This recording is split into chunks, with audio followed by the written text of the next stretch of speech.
But in the spirit of true transparency, when you say you're in burnout and you're struggling, I just want to say I am basically wearing pajamas today. I People have only knew what happened, before we hit record. I definitely do not look put together on the bottom half.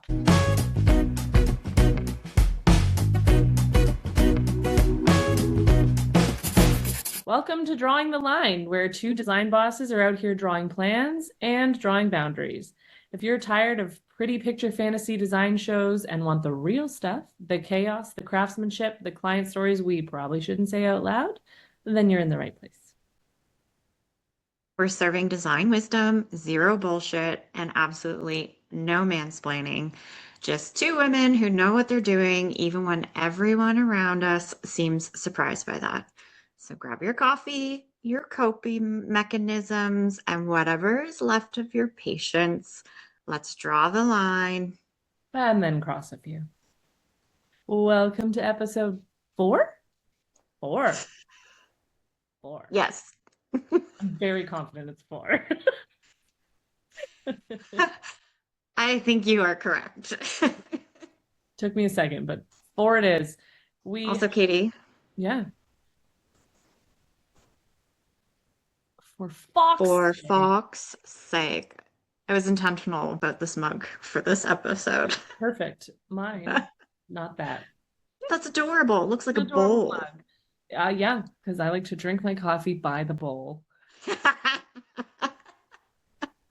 when the shoe fits, Appropriate. when the bowl fits. So yeah, a bowl with a handle. I think it's a great description. Yeah. Okay, so let's get into today's topic. So we actually have a lovely group of women who Nikki actually has organized for years, I believe. Is that accurate? That get together and create community and discuss their design businesses.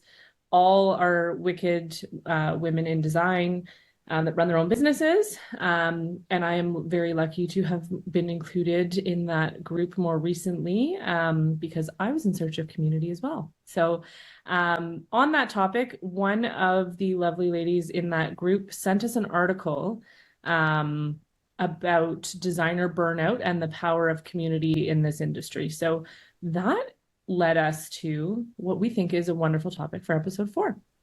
So we are going to talk about how burnout looks for us and how we can spot that it's coming and how we are attempting to restructure our businesses and work days to hopefully not have to recover from our own job. So I will start with that. Nikki, if you want to give us kind of a rundown of what burnout looks like to you and how you view that in terms of your business. So I think I kind of want to preface here with I feel you're never not going to avoid burnout. I think just running your own business and being an entrepreneur, no matter what, it's so cyclical, it's going to happen. And I think the more you learn and you experience from it and can recognize the signs, it just makes it a little easier to manage the next time it comes. Okay. But I don't think it's an avoidable thing.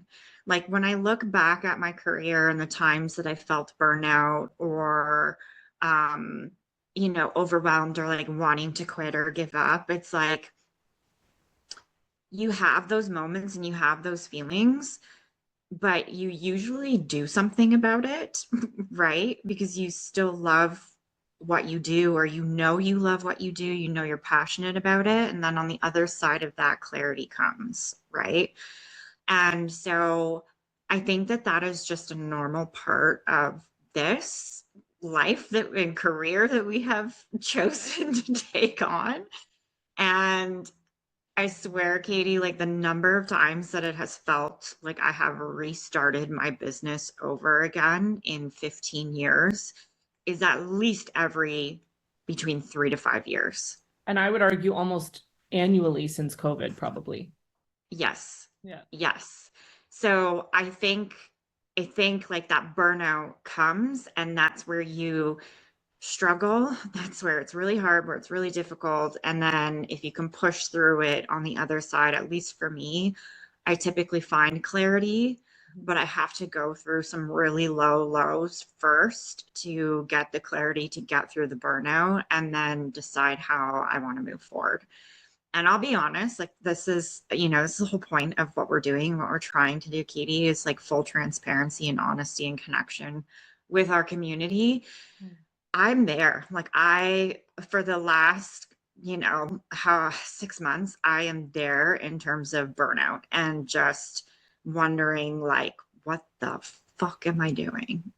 Like, what is supposed to be happening right now?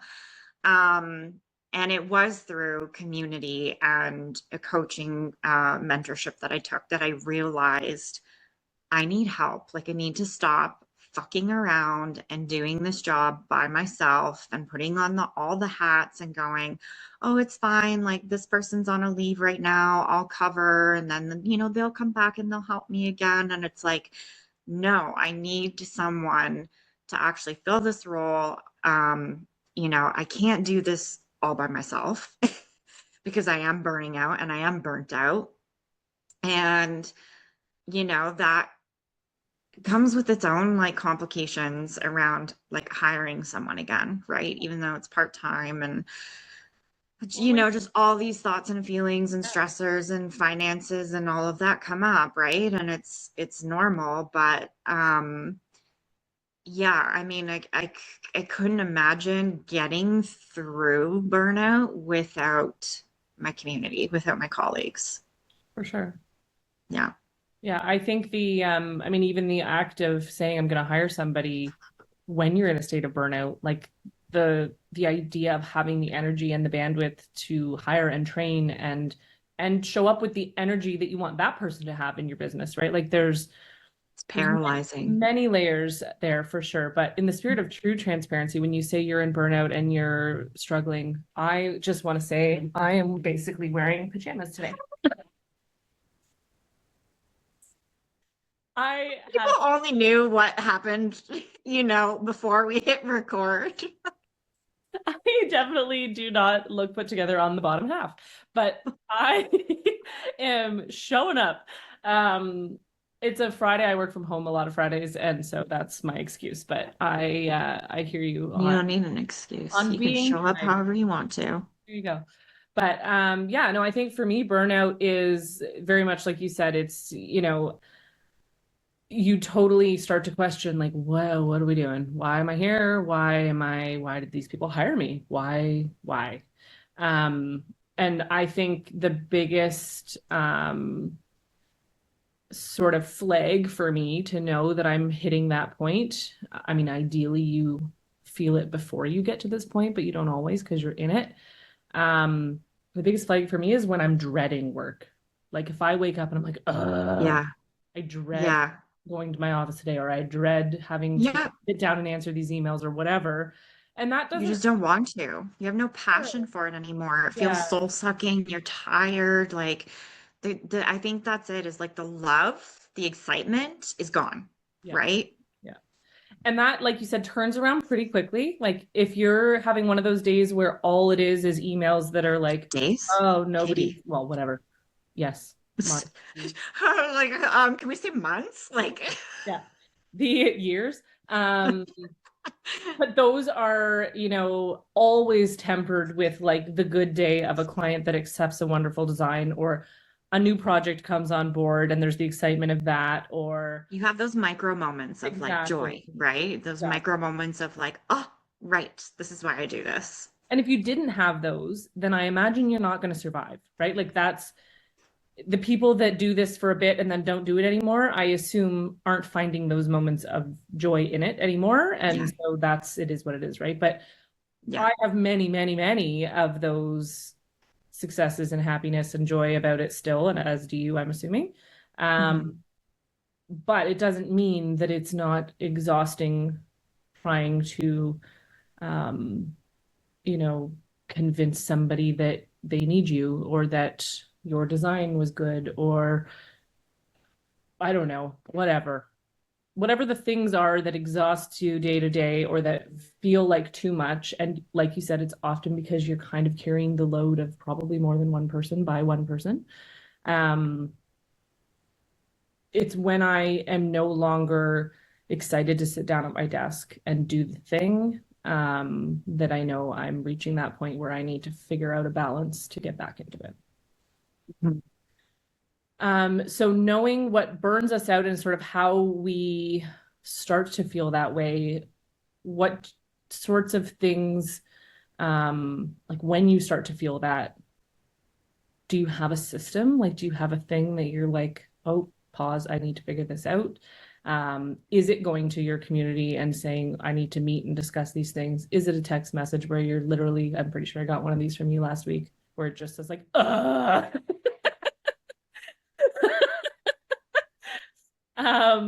what are those things for you that you sort of start that ball rolling to get back to the joy of it? That's a really good question. And I feel like it's, for You're me in at it right least, now. what? I said, you're in it right now. I feel like you're like, I don't know. I'm, for me, I feel like it's all of that, Yeah, and it feels complicated in terms of like there's like my poor therapist, like truly that's who I talk to. for sure. And Therapy, I that's a good way to therapy is a deal big with it. one. Absolutely. Yeah, and I would say, like, something I've learned from that is understanding that like multiple things can exist at the same time. Multiple feelings can exist at the same time. Like that was a huge aha moment as an adult, is like, learning that like I can feel happy and I can feel sad both at the Sure. same time.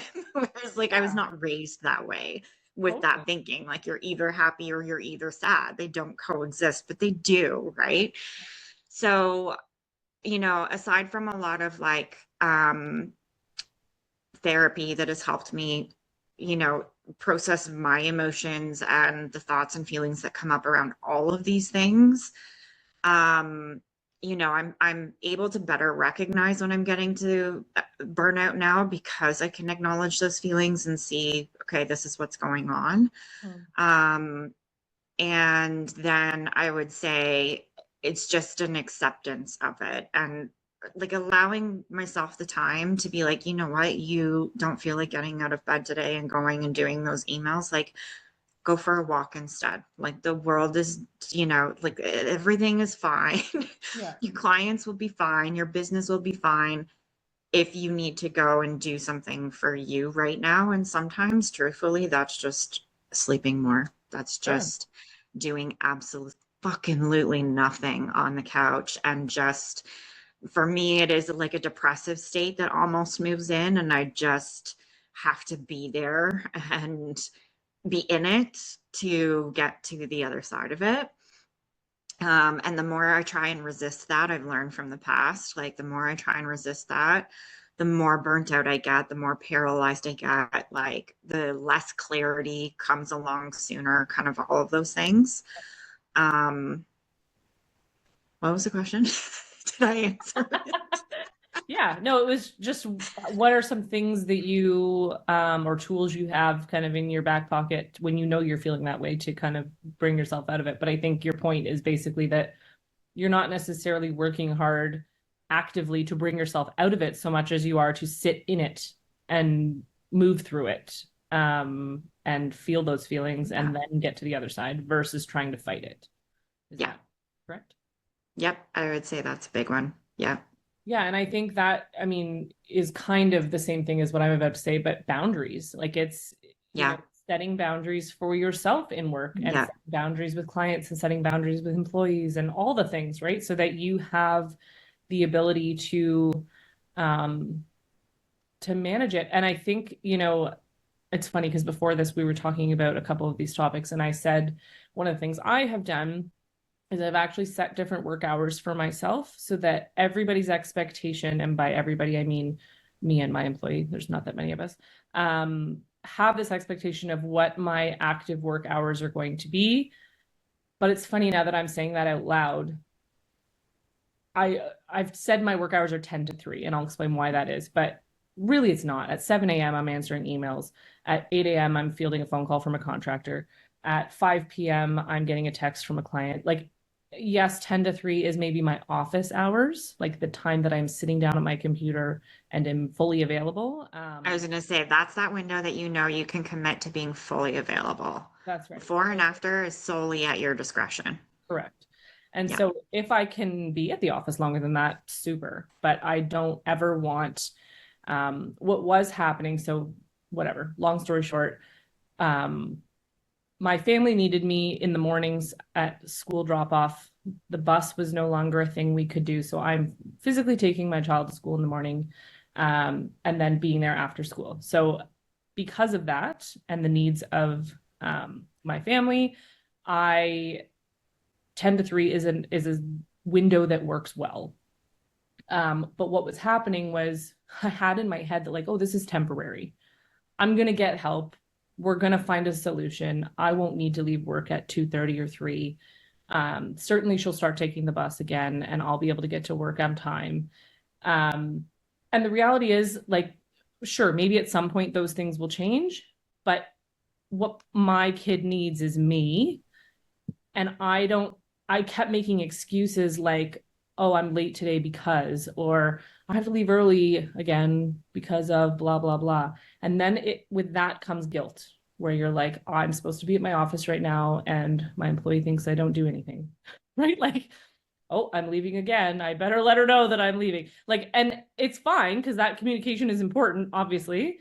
But, and Yeah. that's all internal. Like, nobody made me feel that way, but it was just like, I had this internal guilt of I should be working right now.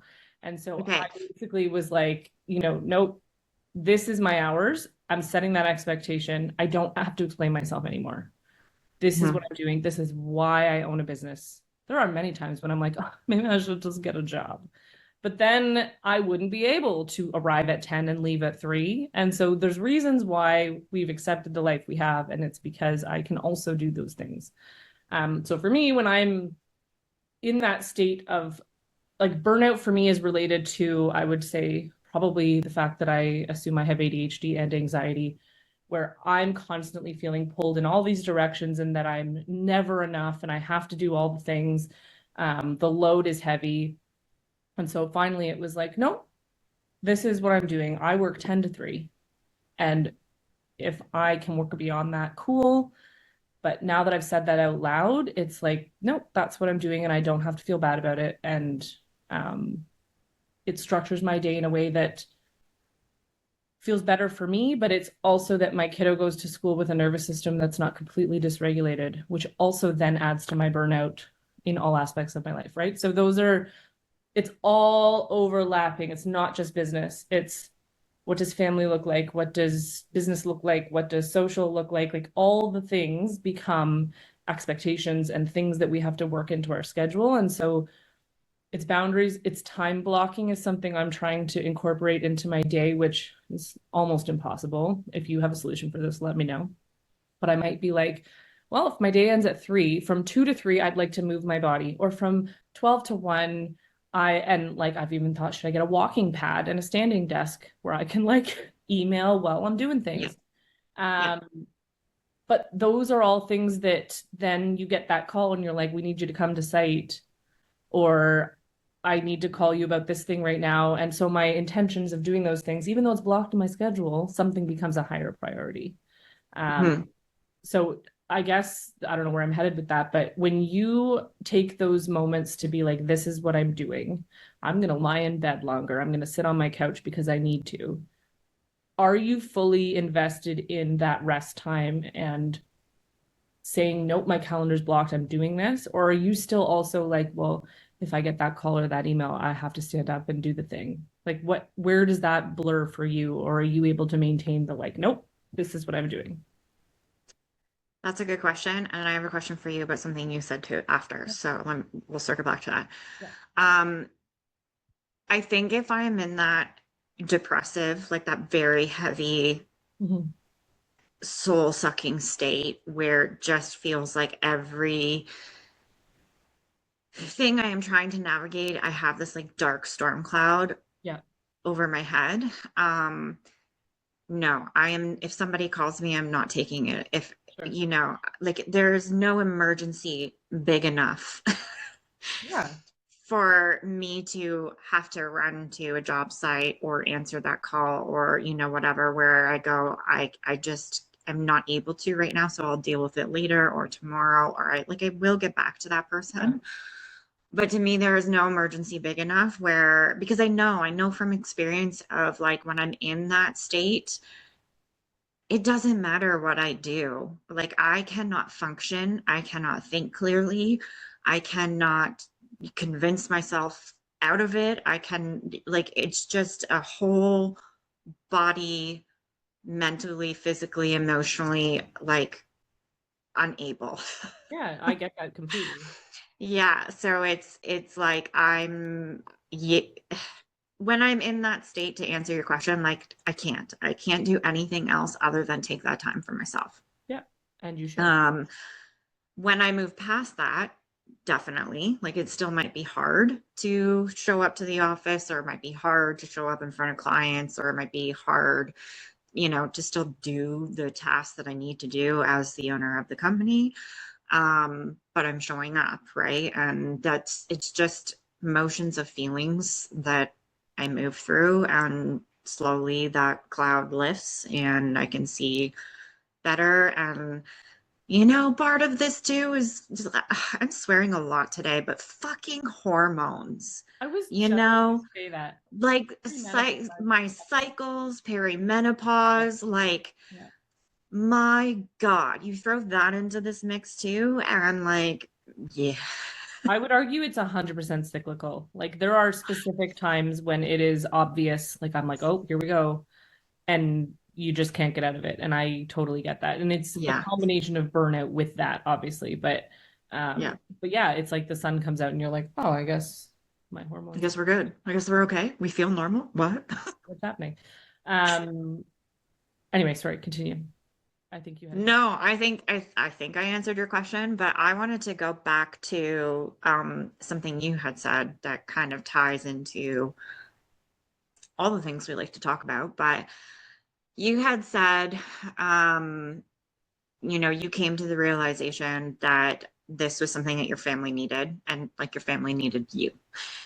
And I was curious what sorts of thoughts, feelings, again, internal dialogue came up for you, um, as a working female business owner, to move into that, because I know how I have felt and would feel. Yeah. Yeah. And I think, I mean, it's a fair question. I think um there's two parts of it. So number one, I am certainly, and my husband would admit this, so I'm not talking shit here. He knows this. Um, I am more in tune with my kids emotionally. And it's not because he's not around, it's not because he doesn't try. It's Yeah. just an innate thing. There's something, and again, I think it's probably partially my own neurodivergence that I am like really attuned to everybody's energy all the time, and I'm always Yeah. managing. I can sense what's about to happen, and I'm diffusing the thing before it happens, and all those things Yeah. that are just part of who I am, and the relationship I have with my kids. He also has a great relationship with our kids, and um, is certainly balances our household. Like I'm not at all complaining about how our household works, Yeah. um, but inevitably I am the one kind of carrying that piece of things. Um, Hmm. but to whatever, this is not to anyone's dismay or credit, but even if my husband was as in tune as I am, I would still want to be that person. So Hmm. it's not only, yes, do I think that expectation is on me? Yeah, sometimes, right? Like he doesn't have a work schedule in theory that would allow him to do that every day. Hmm. Um, he's mandated to be in Toronto at work 2 to 3 days a week. That he can't be home at 10 and 3. That's just not a thing. Yeah. So there is a piece of it that, yes, it's dictated by the fact that I have a business that is flexible, or in theory, I've made it so.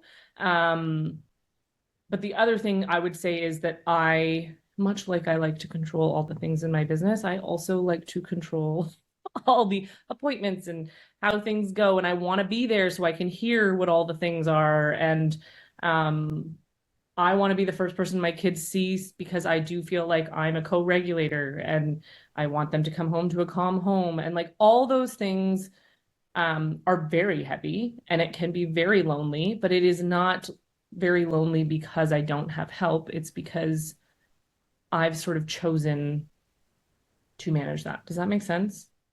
Yeah, I think about so where my brain, this is so interesting because where my brain went when you were saying that, like I had discomfort and like kind of anxiety come up in my Oh, chest because oh, I know when I have had to pull back from my business for my son, right? Single mom yeah. for a long time since my kid was 4. He's now 9. Um, I mean, nobody's ever said anything to me, but I always feel like I'm not enough in the eyes of my male clients. So that's fair. Yep. Continue. Sorry. Yeah, that's where I get uncomfortable and like I get worried or, nervous about like, are they going to be upset? Are they going to be understanding? Again, nobody's ever said anything, but I think that there is just, again, the societal norm of women showing up for their families and choosing that confidently before their kids. And again, we're very lucky that we run our own businesses, but I know from my own experience working with a male boss even before I had kids, like it was a thing. Oh, Maybe that's where this comes from for me. I don't know. Um, but I see it in friends who have employers, right? And the inconvenience of choosing your family, right? And choosing your children or choosing your husband or choosing your wife. Like it's such a stigma. And that's kind of where when you brought that up, that choice to, you know, block 10 to 3 is your available time. The rest of the time you are there for your family and then businesses by you like at your discretion before and after, like kudos to you, that's a big deal. And that's clarity, like you got to a point of like acceptance of like this is just how it is. And I think that is the thing with kids, right? And family life is like nothing is forever. Even though when you're in it, it feels like it is. Like I've felt that way as a single mom with my son. And when he's going through his phases, I'm like, oh my God. And then all of a sudden one day, like a switch flips and you're out of that. And that thing felt like it was going to be the rest of your life, right? Um, and yeah, I went off on a tangent there, but coming back to it, it was like I noticed my own thoughts and feelings and discomfort kind of coming up when you brought that up around like, huh, I wonder if there was any thoughts like that in your own brain about, well, how will I be perceived by, I mean, not even male clients, but like we work in a very male dominated industry, yeah, yeah. right? Like I've had contractors make clients and or make comments and trades make comments and stuff like that. And it's just like, well, yeah, welcome to being a female and a working mom. Like, I don't know what to tell you. So I think there's a couple of things there. Number one, there is certainly for sure people that will still judge that mindset and those decisions that I'm making. I will say, first of all, I don't really advertise that that's what I'm doing. Right. Uh, so like clients probably wouldn't know other than maybe now they will because I've said it here, but um I'm still very available. I am on my phone. I can text and email and whatever. Yep. So I don't think it Yeah. would be super noticeable, first of all, to anyone Yep. outside of my circle. But I will say too that I think that's part of building a business that is in alignment with my values. And so the people that I work with, So I can think of a builder I'm working with, for example, right now. Many times I've received messages from the owner of that business, who is a man, saying like, we got to pick the kids up from daycare, or so and so had a Father's Day event at daycare and I had to go to it. I have to, I want to. Um, I've said, okay, I'm ready for a call now. And I've got a message from, one of the project managers that's like, oh, I actually just picked my son up from daycare. I'm taking him out for dinner. I'll have to call you tomorrow. So I do feel like there is becoming a bit of a shift. There's a And shift for and I'm sure. assuming it's related to these folks being married to wonderful women who understand their value and are trying to express the need to share that load. And so the reality is that I think over time, we will see more male business owners taking that role as well. Um, Hopefully. But again, those are people that own their own business, right? So they have some flexibility, or they've created that flexibility for themselves in partnership with whoever their partner is, to be able to make those decisions and spend time with their kids. Um, but that being said, if push comes to shove and that person had to be on a job site at a certain time, I can almost guarantee a partner would step in and pick those kids up or do the thing, right? Whereas the other way around may not always be possible. Um, yeah, so I think that, I'm seeing the people that I work with, I don't make apologies for that. Like if I have a thing that I have to do with my kids, and typically the response is family first, like do what you need to do. Um, Yeah. who knows if behind the scenes anybody's talking about anything, but whatever. Yeah. Whatever. But yeah, no, Yeah. I think that's a fair thing that I certainly do feel. So one example actually of that is interesting. When I was on mat leave, we don't get a mat leave, but with my latest, my 2-year-old, my husband, for the first time in 3 children, was home with me because he was working from home completely. Um, and so I have worked through that period of time for all 3 children. I have never had time off. Um, and I've either made it work by calling my mom to come over, or I take a baby to a job site, or whatever the Yeah. things are to make that work. This time I was actually able to be like, I'm going to a meeting and I'm leaving the baby here because you're here. And so he would do phone calls holding a newborn, or he would do phone calls while she napped, or whatever the things were. But there was one incident, and I forget when it was, but I said something to a friend or a family member, and I was like, "Oh, I don't know what I was doing, but I was going somewhere that was like a longer meeting." And they were like, "Oh, well, what are you doing with the baby?" And I was like, "She's home with my husband." And she was like, "Well, doesn't he have to work?" And I was like, yeah, but so am I." Right? Like, so that is the one scenario where it's like, well, yeah, but what do you think I'm like? I don't get to not work, right? So that's I would say, still a thing. Like it's very Yeah. still, um, oh, but he has a job. It's like, Yeah. well, so do I.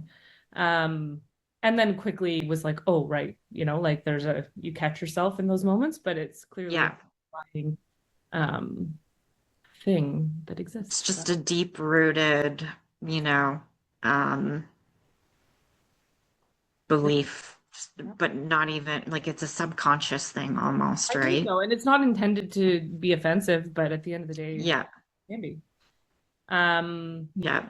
okay, so getting back to sort of the idea of community. So, um, even just us having these conversations and relating on these things, I think is the whole point, right? So, like you said at the very beginning, which I think was a great way to lead this off, in my head, I was like, well, we can avoid burnout if we just do all these things. And I think you're right. No, we can't, right? Like burnout is inevitable. Um, Everyone always says, like, design your life so that you don't have to escape it. Well, the reality is we all need an escape sometimes. Like you do have But to. I also think yeah, and I also think like you can't, your life's not predictable that way. You Correct. know, like we're always learning, we're always creating, we're always pivoting, we're always adjusting. Like absolutely design a life that you love and you know that you don't have to escape from. but you can't, like, if you're not going to learn or create, or I just don't understand how that is actually, like, I'm going to plan for that today and it's all going to be like perfect for the rest of my life. Like, Well, and life doesn't work that way, you I think know? that's the one thing that my daughter has taught me, and obviously I haven't gotten into the whole story of that, but essentially she has a nervous system disorder. And so I can say, yep, sure, I'll be on that job site at 8 a.m. this morning, and today will be the day that my daughter will get up and she will get dressed and she will be ready for school and she's going to get on that bus. But she's not. She's not going to. And so or maybe she will. We sometimes get lucky, right? But I don't know. And so Mhm. I can't just be like, that will work itself out, because it 9 times out of 10 does not. I Yeah. can design this in any way, shape, or form, but each day is different. And Yeah. so I think that's, the biggest lesson in this past school year for me is just that, like, not everyone is built that way. Like, Yeah. you can't just say, this is what I'm doing and it's not going to change because I've structured it this way and I am disciplined and this is what we're doing. Like, it's, if your brain doesn't actually function in that way, then no, it's not what you're going to be doing. And so Yeah. um to that point, I can picture it in my head what an ideal morning would look like and how I'm going to get to this meeting and what that's going to look like. And that then I'm Yeah. going to take a walk and then I'm going to whatever. And the reality is by 10 a.m., I'm like, I have had a whole day. Exactly. Yeah. So yeah, Yeah. I think again, that's where community comes in though for me. And it could be community like a therapist, like you said, that's community too. That's somebody Yeah. who you have aligned with and can share with and helps you feel centered and grounded again. It Yeah. could be for some people going to a gym, and it's that Yeah. community that, um, helps you get back on track. Um, for me, it's friends and family. I talk to a fault, and part of that is that I just have to like get it all out.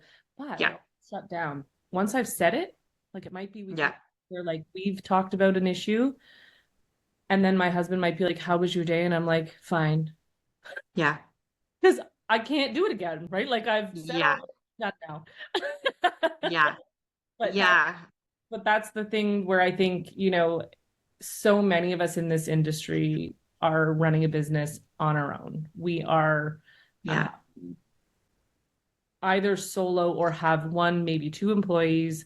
Um, and it's lonely. I think the burnout comes and you have to keep putting on that face, right? You have to still show up. You have to talk to your clients. You have to be a boss. You have to be a mom, all the things. And so to accept that you need that recovery and then to also find the people that make you feel like you're not alone in that, is the whole point, right? Like that's what you created, Nikki, in your group of designers that get together is, an ability to come together and not only help each other and coach each other in terms of design work, Yeah. um, but understanding people that are in it and get it and reassure and, make you feel like you're not failing all the time. Yeah.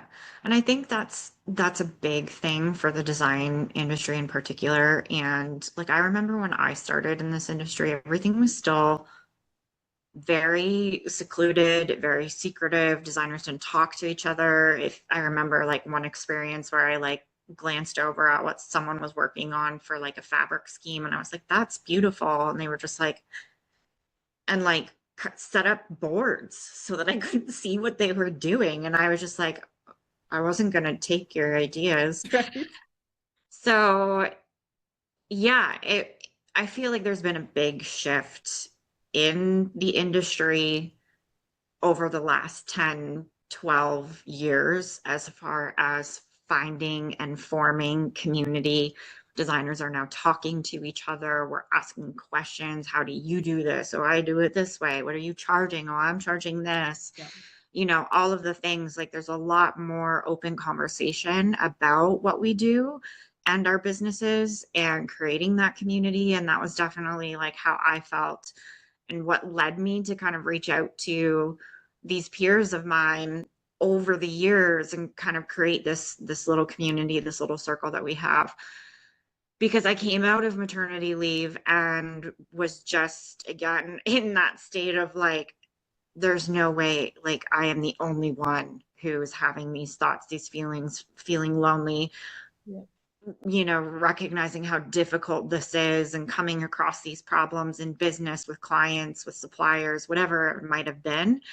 And that led me to ultimately reach out to people and be like, hey, let's start a mastermind where we all talk about the business, right? And create support and create the community so it's not so isolating. And yeah, I haven't really come across any designers who aren't willing to, have conversations and, close those doors. So I think it's a very old mindset that still existed when I entered the industry. Yeah. And, just like your community and like you were saying, other parts of your life, right? Like your social, your personal, your kids community that you have to be involved in with sports or Yeah. Yeah. extracurricular or whatever, right? Like it has to exist there as well as a small business owner and in this industry in particular. So yeah, I think there's a lot of good that is coming from creating community and helping us, going back to the topic of this, helping us cycle through the Yeah. burnout, Yeah. right? And like we had a colleague, well, the colleague who sent us this article was like, I'm taking the summer off because I'm burnt out. Like I need to step away. And like she's got a successful business, she has a team, she's amazing projects, like she's all these things. But the reality is like when you're in all of it all the time, you are going to burn out. And it is okay to pause. It is okay to take a break. And I think that is like another important part of it is like letting it be okay, like it's not that you're failing, it's not that there's a problem in the business. It is just the reality sometimes of what this job entails and taking a step back to reset. And because that's the other thing too, Katie, like if you work a 9 to 5 or a corporate job, like you get paid vacation time, you get, allocated times off, you can book 2 3 week vacation and fully like disconnect from your job. I can't name you a small business owner or a designer who like takes a lot of time off in the year to Yeah. actually reset, And I Legit, think like that's another big thing. I don't think I've ever had a full vacation ever. Because No, it takes like 4 days to just be like, oh, this is how you relax. And then you're like, maybe I'll right? put my phone away for a bit and then Yep. you're time to go home. Yep. Yep. Yeah. And I think that's part of it too, right? Is like small business owners, entrepreneurs, like they don't typically take the same time off as, having being an employee of a company and your brain is in all the things all the time. Yeah. Yeah. So, Yeah. So I think that kind of sums it up. And I think honestly, you summed it up at the very beginning by saying we can't avoid burnout necessarily. It's nice to consider how we can structure our business and our lives in a way that helps to manage it. I think the rest and the um, hours that we work and the ability to set those boundaries is obviously an important integral piece, quite frankly, of owning a business.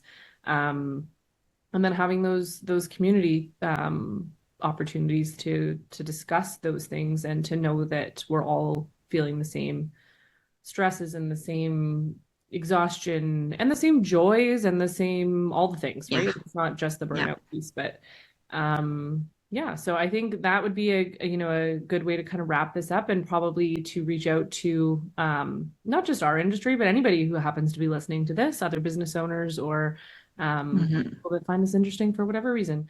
What does burnout look like to you, and what are you doing in your business or in your life to either manage it or attempt to avoid it, what tools are in your toolkit, and if you don't have a community, make this your community. We're active on Instagram. Send us a note. We're happy to chat. Always. And we're happy to chat about those things on this platform. So definitely give us a follow on all the things, and send us a note anytime. Bye.